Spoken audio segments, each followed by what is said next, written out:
सध्या सोशल मीडियावर सर्वांनाच कर्जमाफी देण्याची गरज नाही, अशा पद्धतीच्या पोस्ट माझा फोटो टाकून, शिंदे साहेबाचा फोटो टाकून व्हायरल केल्या जात आहे.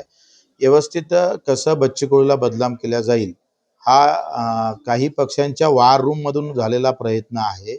अतिशय म्हणजे मी काय बोललो होतो का आमदाराला कर्जमाफी नका देऊ, अधिकाऱ्यांना कर्जमाफी द्यायची गरज नाही. शेतकऱ्याचं वर्गीकरण झालं पाहिजे. बिल्डर उद्योग शेतकरी अलग, कर्मचारी शेतकरी अलग, आमदार शेतकरी अलग, असं वर्गीकरण करून ज्याला खरंच गरज आहे त्याच्यापर्यंत जावं. आता इथं सरळ सरळ असं टाकलं का सर्वांना कर्जमाफी देण्याची गरज नाही, म्हणजे कसं बच्चू कडूला बदनाम केल्या जाईल.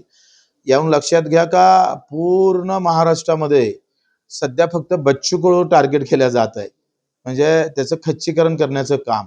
कारण आम्ही सामान्य माणसाचे प्रश्न उचलतो, त्याच्यानं पोट भरलेल्या लोकांना लोकांची काही भावना निर्माण होत आहे त्यांची, ते अशा पद्धतीनं माझं चुकीचे फोटो कॉमेंट्स व्हायरल करताय.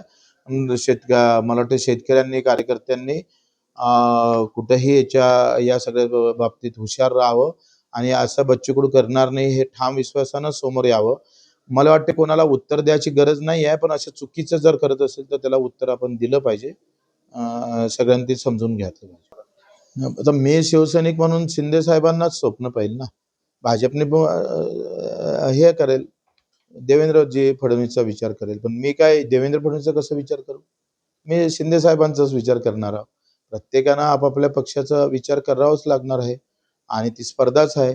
जरी आपण सत्तेत असलो तरी आमचे आमदार कसे जास्त येईल हा तर विचार आम्ही करणारच आहोत. त्यात वैर काय, गैर काय आहे त्याच्यामध्ये? प्रत्येकानं आपापली भूमिका. भाजपवाले असे म्हणणार आहे का बा शिंदे साहेबाला मुख्यमंत्री करू म्हणून? ते असं म्हणू शकत नाही आणि आम्ही असं म्हटलं तर त्यांना वाईट वाटायचं काही कारण नाही आहे. जी सत्यता आहे, जी अंतर्मनात आहे, ते फक्त बोलून दाखवली. दुसरं आहे का त्याच्यात? आमचं असं म्हणणं नाही आहे का देवेंद्रजी फडणवीस आताच बदलले पाहिजे, लगेच शिंदे साहेब मुख्यमंत्री झाले पाहिजे, असं नाही. हा येणाऱ्या काळातला विषय आहे.